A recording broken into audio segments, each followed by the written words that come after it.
네, 안녕하세요. 네, 김원 교수입니다. 이번 주는 이제 개인정보보호법을 우리가 같이 학습하도록 할게요. 우리 이제 GRC 첫 번째 시간에 이제 GRC에 대한 개념 얘기했잖아요. 가버넌스, 리스크 매니지먼트, 컴플라이언스. 결국 우리 GRC를 한 다음에 그다음에 컴플라이언스를 이제 공부하고 그다음에 리스크 매니지먼트를 공부하는 이유는 ISMS를 알기 위해서입니다.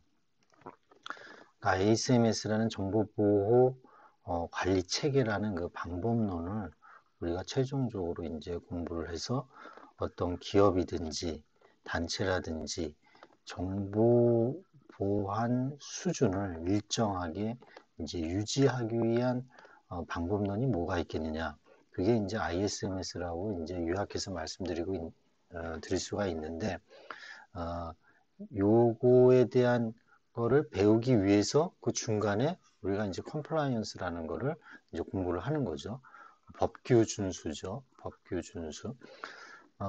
그래서 GRC를 이제 개념을 공부를 했고 이 법규 준수를 공부를 하고 있는데 그러면서 정보 보호에 대한 법이 뭐가 있는지, 정보 보호의 법이 뭐가 있는지, 그리고 어떠한 제도들이 있는지를 공부를 했어요. 그러면서 우리가 ISMS의 이 통제 항목이라는 게 있는데, 통제 항목이 80개 플러스 이제 22개에서 총 102개가 되는데, 요게 주로 정보 보호에 관련된 거고, 요게 개인정보 보호에 대한 법규 준수, 법규 준수를 해야 되는 통제 항목들이 이렇게 되어 있어요. 그래서 정보통신망법이 요 80개에 해당하는 물론 이제 이 22개 개인정보보호법의 법규 준수도 여기에 좀 있긴 있어요. 안정성 확보 조치 관련해서는 당연히 이 80개 포함이 되는데 이 정보통신망법이 그래서 대단히 중요하기 때문에 이제 간단하게 봤고, 그 다음에 이제 개인정보보호법이 아주 중요합니다. 왜냐하면 이 22개 항목이 이 개인정보 수집, 이용, 그 다음에 관리, 그 다음에 제공, 그 개인정보에 대한 그 라이프 사이클이 있거든요. 생명주기. 요 생명주기에서 반드시 지켜야 될 법규적인 항목이 22개로 이제 통제 항목으로 신설이 아니라 이제 만들어낸 거죠. 그래서 이제 공부를 하는 거예요. 그런 차원에서 제가 이제 간단하게 좀 이렇게 소개를 했습니다. 자, 그럼 개인정보보호 이해를 이제 할게요. 개인정보보호에 대한 필요성, 뭐 선진국 개인정보보호법제, 우리나라 개인정보보호 체계에 대해서 얘기할 건데, 저는 처음에 이 컴플라이언스, 이 법제도를 공부를 할 때, 특히 이제 개인정보보호법을 공부를 할 때, 이게 처음에 혹시 뭐 우리나라만 이게 있나? 이런 이제 그 오해를 좀 한 적이 있었어요. 전혀 그렇지 않습니다. 다 선진국에서 우리가 이제 이 우리나라의 그 개인정보법을 이제 가지고 온 겁니다. 그걸 이제 여러분들이 보면은 이제 충분히 이제 이해할 수가 있습니다. 그리고 우리나라 법제계 체계와 선진국 개인정보법 체계가 좀 차이가 있는데 그거를 여러분들하고 같이 학습하도록 하겠습니다. 이건 ISMSP 인증 기준인데 이걸 제가 잠깐 이제 소개를 이제 하려고 넣어놨어요. 왜 우리가 법제도를 왜 공부를 해야 되는지, 정보 보호를 에 대한 전문가 그러면은 뭐 굉장히 기술적인 거, 뭐 해킹 잘하고, 예를 들면 화이트 해킹 관련해서 해킹 툴 잘 쓰고, 그 다음에 멀리셔스 코드, 예를 들면 바이러스 같은 거, 악성 코드 같은 걸 혹시 뭐 제작할 수 있고, 이 악성 코드를 분석을 하고, 그 다음에 뭐 파이어월, 방화벽이라든지 이런 거 개발하고, 이제 이런 것만 생각할 수 있는데, 이 컨설팅 정보보호에 관련된 컨설팅을 하려면 이 법제도를 모르면 할 수가 없어요. 여기 보면 ISMSP의 인증기준 통제 항목이 여기 보시면 80개, 102개가 있는데 이 80개가 바로 정보보호 관리체계 수립 운영 및 보호대책 요구사항이에요. 이 보호대책 요구사항은 대부분이 관리적 측면, 관리적 보호 조치가 많이 있는데 법적 준거성이 있어요. 법적 요구사항이 여기 존재를 합니다. 그리고 여기 보면은 요건 이제 나중에 배우겠지만 요거는 PIMS하고 합치면서 이제 P라고 이렇게 해놓은 거거든요. 퍼스널 인포메이션 매니지먼트 시스템 해서 이제 개인정보보호 관리체계 이렇게 이제 앞에 P만 따서 이제 ISMS-P 하는 거거든요. 여기 개인정보 처리 단계별 요구사항 보면은 수집, 보유, 이용, 제공, 파기 해서 이 개인정보 생명주기, 라이프 사이클이죠. 이 라이프 사이클마다 취해야 되는 법적 요구사항이 있어요. 이 법적 요구사항을 이해를 해야지 여기 통제 항목을 다 이해할 수 있다라는 겁니다. 그 다음에 여기 각각에 보면은 접근 통제라든지 암호화 적용 뭐 이런 것들이 이제 예를 들면 기술적 또는 관리적 보호 조치가 되겠는데 이것도 다 법적 요구 사항이 다 있어요. 그래서 이제 컴플라이언스를 같이 공부를 하는 겁니다. 이 ISMS 통제 항목을 하려면은 이 법적 컴플라이언스에 대한 요구 사항이 뭐가 있는지를 우리가 유심히 봐야 되는데 이 요구 사항에 대한 디테일한 내용을 알아야만 됩니다. 그리고 이 개인정보법을 이제 여러분들이 공부를 하게 되면은 이제 CPPG인가요? 예. 개인정보관리사 자격증도 여러분들 혹시 없으면 뭐 그냥 딸 수도 있고 그 다음에 이제 ISMSP 인증심사원에 혹시 관심이 있는 분들은 이 법규를 특히 여기 개인정보법을 정확히 거의 많이 암기를 해야 돼요. 이해하면서 암기를 해야 되겠죠.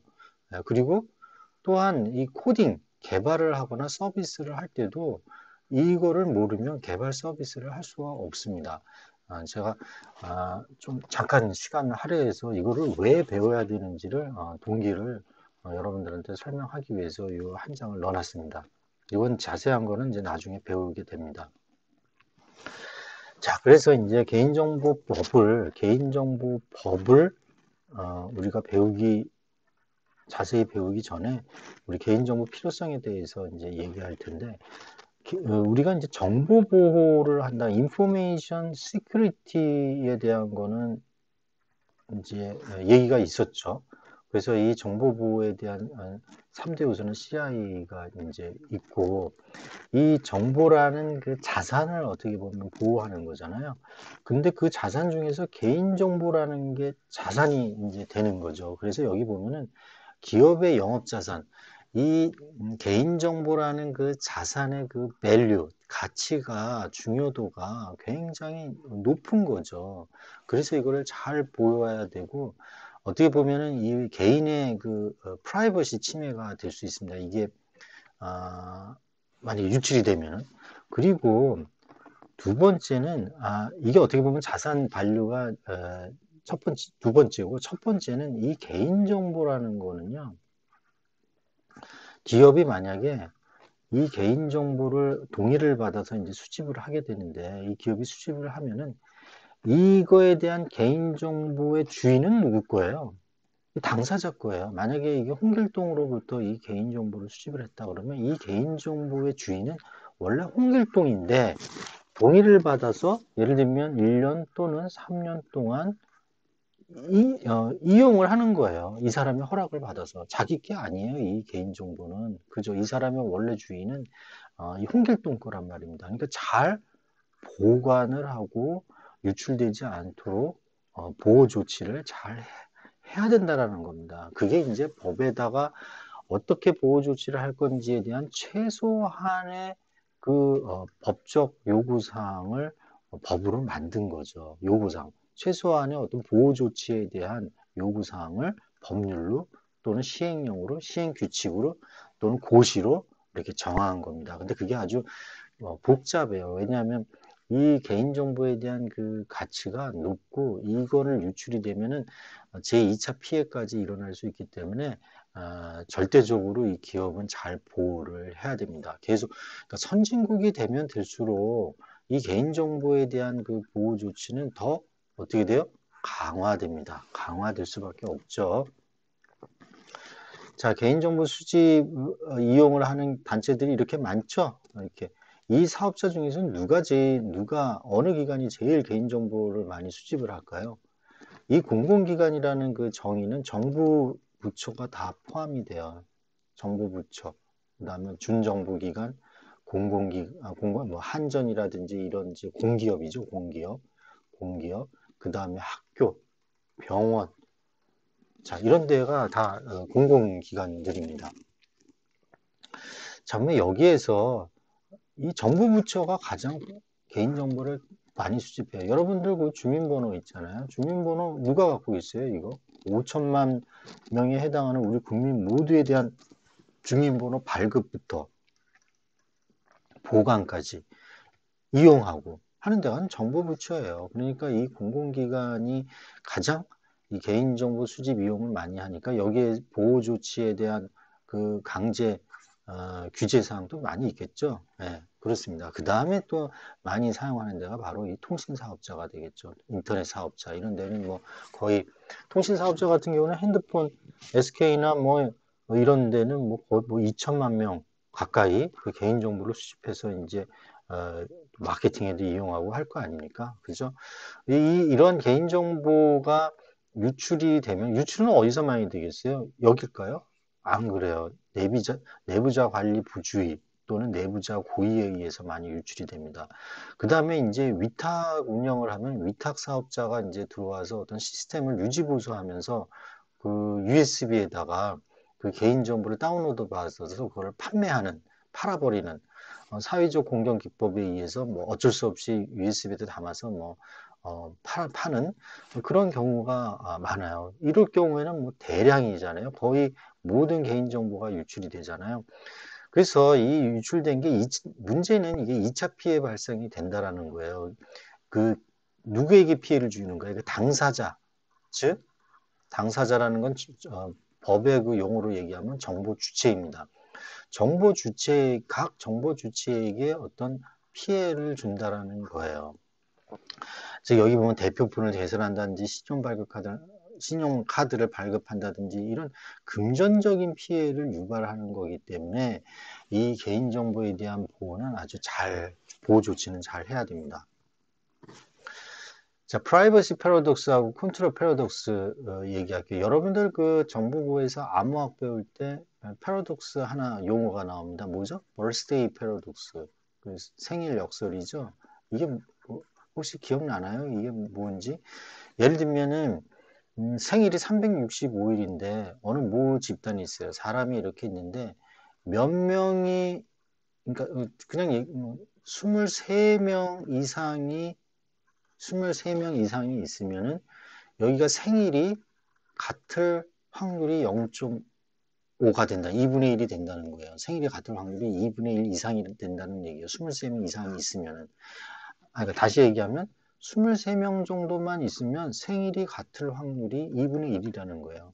그만큼 작은 사람이 큰 수가 아니고 작은 사람들이 모였음에도 불구하고 생일이 같을 확률이 2분의 1이다라는 얘기예요.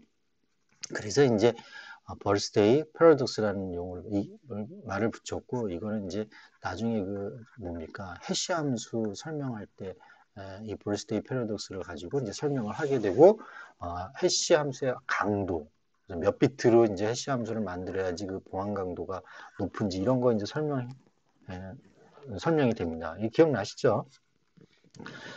갑자기 이제 패러독스 나오니까 이제 birthday 패러독스가 생각나서 얘기한 거고요. 자, 이 프라이버시 개인정보 관련해서도 이 패러독스가 있다라는 거예요. 프라이버시 패러독스라는 건데 이 정보 주체가 자기 자신의 개인정보가 당연히 중요하다라고 이제 생각을 하죠. 그런데 이 정보 주체에게 말이에요. 약간의 그럼에도 불구하고 약간의 비용 투자는 거부하는 거예요. 그죠?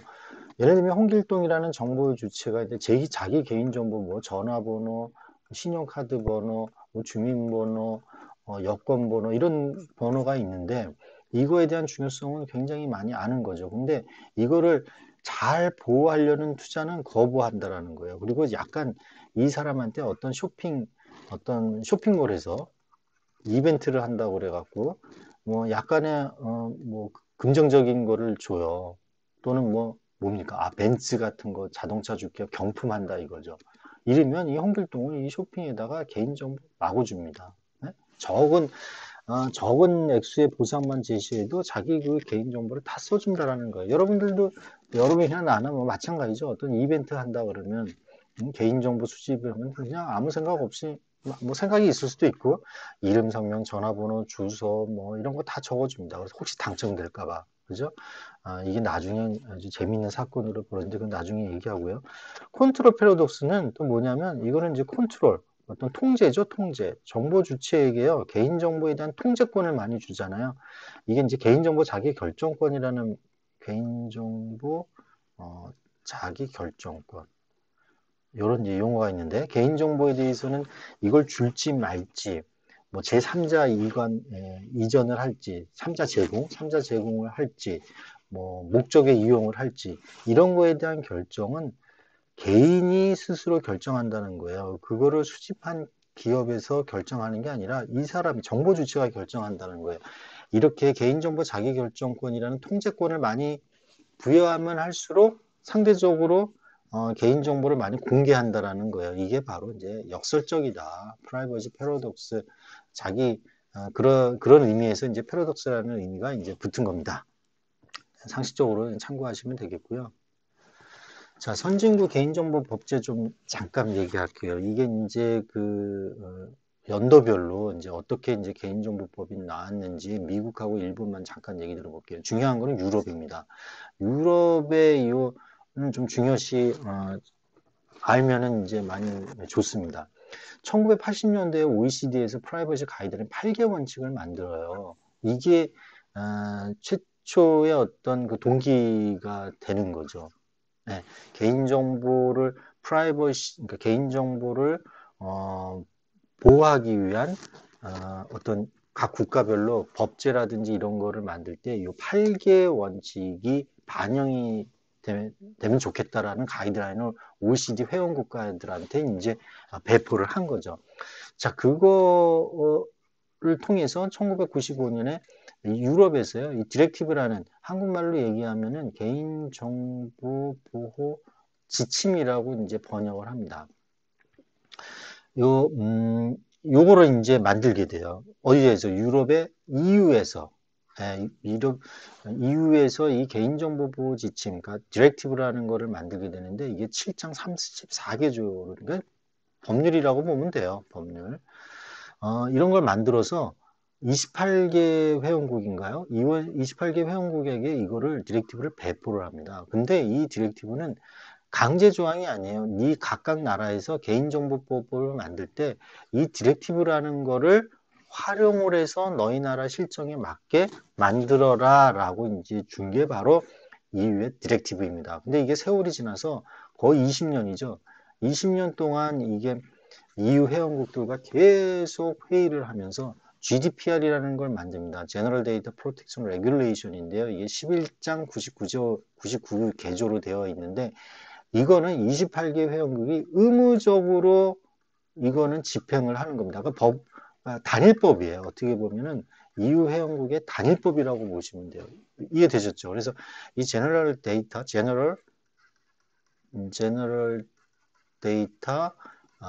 Protection Regulation. 우리나라 말로 번역을 하면 개인정보보호 규정이라고 이렇게 번역을 하더라고요. 어쨌거나 이거는 모든 회원국이 강제적으로 집행되는 단일법이다라고 생각이 하면 됩니다. 그리고 2년이 지나서 이게 시행이 돼요. 2018년 5월 25일 날 시행이 되어 있습니다. 이 유럽의 그 GDPR은요, 각 나라의 영향을 굉장히 많이 줍니다. 이 디렉티브하고 GDPR하고 이런 것들은 각 나라에 영향을 많이 줍니다. 자, 한편 미국은요, 이 GDPR처럼, 근데 GDPR은 일반법이라고 그래요. 일반법. 모든 분야에 다 적용이 이제 되는 거죠. 근데 미국은 여기는 개별법이에요, 개별법. 우리 히파라고 해서 이제 의료에 관련된 거고요. 이런 분야별로 미국은 이제 법을 만듭니다. 그래서 이제 의료 정보가 이게 개인의 그 아주 민감한 정보들이 많잖아요. 그리고 의료 정보는 이게 의료 정보를 가지고 그 통계를 가지고 뭡니까? 약을 개발을 하거든요. 그래서 이 정보는 굉장히 그 기업 입장에서는 굉장히 중요한 그 정보입니다. 그래서 나중에 이제 비식별 조치 관련해서 또 한번 얘기를 할 텐데 어쨌거나 이 히파의 프라이버시 룰이 이제 2000년에 이제 만들어졌고요. 일본은 이 디렉티브가 생기고 나서 EU의 디렉티브가 생기고 나서 개인정보 보호에 관한 법률을 2003년에 만들었고 우리나라 경우는 2011년 3월에 일반법인 개인정보보호법을 만들었어요. 그러면 한국 경우에 개인정보법 대준에 그러면 개인정보에 대한 보호에 대한 그 법이 없었냐? 있었어요. 공공기관에 관한 개인정보보호 법률, 공공기관이 개인정보보호에 관한 법률 이렇게 있었어요. 예, 요거는 이제 개인정보법 상세히 들어갈 때 다시 한번 얘기하겠습니다. 그리고 2016년에 개인정보 비식별 가이드라인이 만들었어요. 이제 빅데이터 뭐 활용을 해야 된다. 뭐 4차 산업혁명에서 뭐 빅데이터가 중요하다. 요새 얘기하는 거죠. 이제 문재인 정부 들어와서 뭐 그런 얘기하는 거죠. 그러면서 이제 여기 개인정보 일부 개정을 하면서 가명정보하고 인명정보라는 개념이 이제 들어옵니다. 어디에 영향을 받아요? 바로 이 GDPR의 영향을 받습니다. 이 GDPR의 영향을 받아요.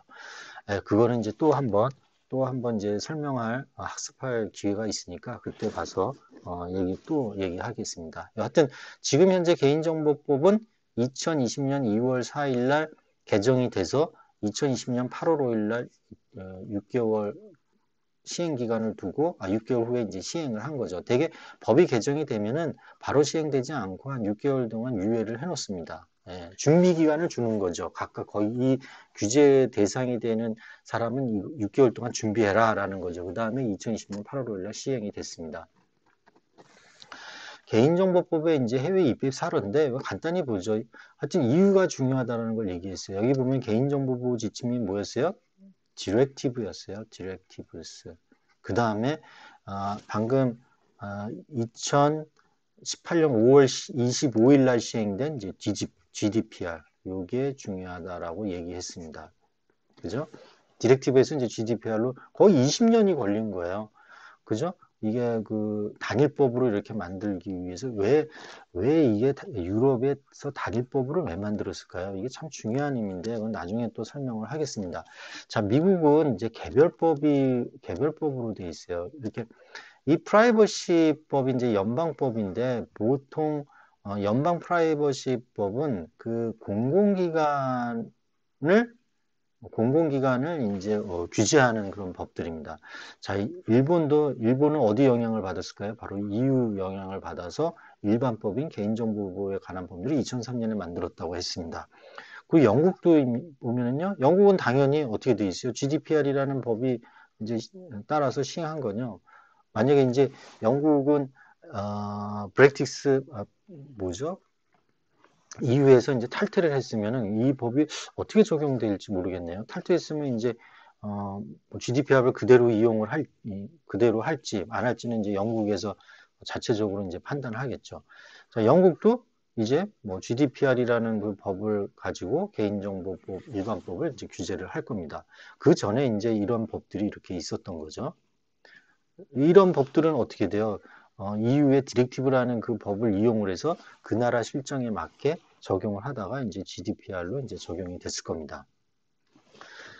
자, 이게 1980년에 이제 나온 OECD 프라이버시 8개 원칙이에요. 자, 각 OECD 회원국들이 개인정보보호법이라는 거를 제정을 할 때 이 8개 원칙을 가지고 법을 만들어라 라는 어떤 가이드라인이 되겠죠. 프라이버시 8개 원칙. 수집 제한의 원칙. 그래서 이게 우리나라 경우에 이제 개인정보보호법에 3조에 보면은요. 개인정보보호 원칙이라는 게 있어요. 이게 보면은 8개 원칙이 그대로 온 겁니다. 그리고 어떻게 보면 약간 법의 이제 선언적인 것도 약간 좀 있어요.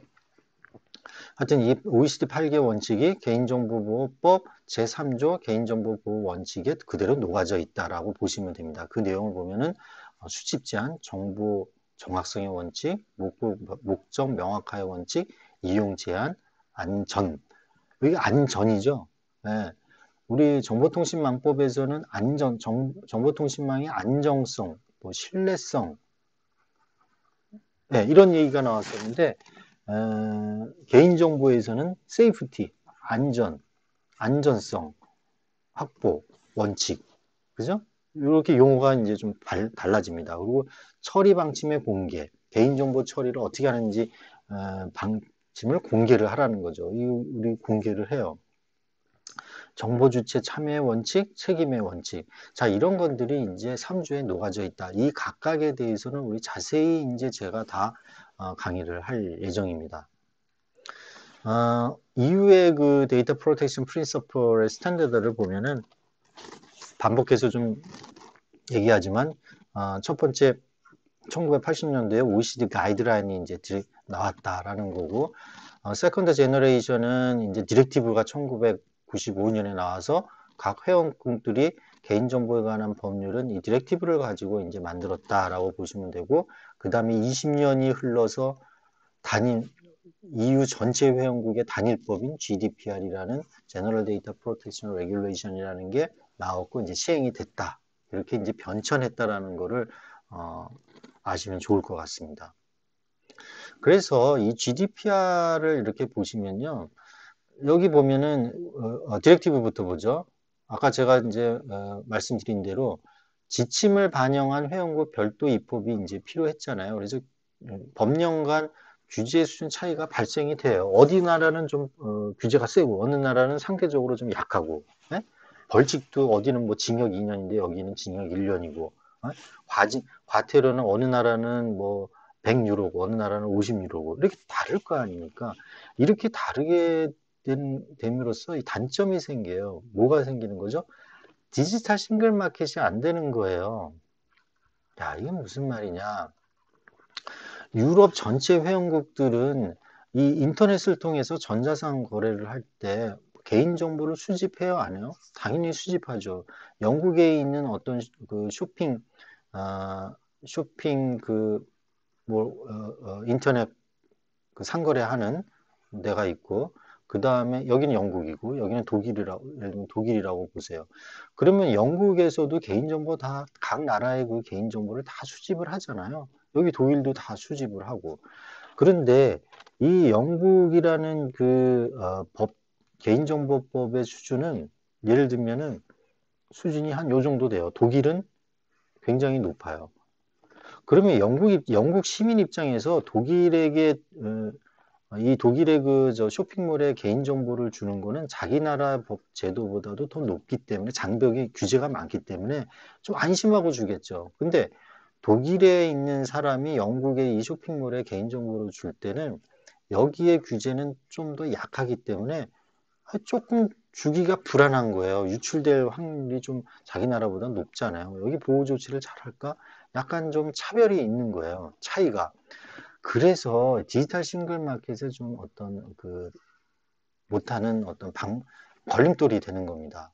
그러면 규제를 똑같이 해버리면 각 나라별로 영국, 독일, 예를 들면 네덜란드, 뭐 러시아 뭐 등등 각 28개 회원들의 그 규제를 같게 해놓는다면 각 나라별 시민들의 개인정보가 국경을 넘나드는데 전혀 문제가 없다라는 거예요. 왜? 규제가 같기 때문에. 그죠? 같은 규제로 잘못했더라도 같은 규제로 벌칙을 주고 과태료를 주고 과징금을 주기 때문에. 이해되셨죠? 그래서 이게 20년 동안 이렇게 단일화된 법을 만드는 이유는 바로 이 디지털 싱글 마켓을 위한 겁니다. 만약에 우리가 한국하고 중국하고 일본하고 이 개인정보법이 동일한 규제를 갖고 단일법이다. 동일법이다. 그럼 어떻게 돼요? 개인정보가 이렇게 넘나들 수 있어요. 디지털 싱글 마켓이 가능해요. 자, 그 나중에 이제 나중에 나오는데, 그래서 GDPR을 이 한국이 그대로 갖고 와서 동일한 법을 만들 수밖에 없어요. 왜 그러죠? 이 유럽의 시장이 워낙 크기 때문에 이 EU의 시민의 개인정보를 한국에서 이 어떤 기업에서 온라인 쇼핑을 해갖고 이걸 가지고 오려면은 국경을 넘어서 갖고 오려면은 동일한 규제를 갖고 있어야 됩니다. 그게 이제 적정성 평가라고 하는데, 그러면 이게 동일한 법이 뭐 아니면은 EU에서 온라인으로 뭐 개인정보를 수집한 걸 한국으로 못 가지고 올 수 있어요. 어떻게 가지고 와요? 동의를 다 받아야 됩니다. 각 정보 주체로부터 자, 이거는 여기서 수집한 거를 한국으로 이전합니다라고 이전해도 됩니까? 동의하십시오라고 동의를 다 받는 거예요. 모든 그 정보 주체에게 규제가 달라지면은 다 동의를 받아야 돼요. 이거 불편하잖아요. 동의받는다는 게 쉽지 않습니다. 그죠? 그래서 이 GDPR하고 동일한 법을 만들게 되면은 그런 것들이 이제 벗어나는 거죠. 동의를 받지 않냐고도 넘어올 수 있어요. 보더리스 국경을 넘어올 수가 있어요. 자, 좀 다른 길로 이제 샜는데, 2018년 5월 25일 날 이제 GDPR이 시행이 됐고, 이거는 직접적으로 전부 적용이 돼서 별도 입법 불필요로 돼 있어요. 통일된 법적 규제예요. 그죠?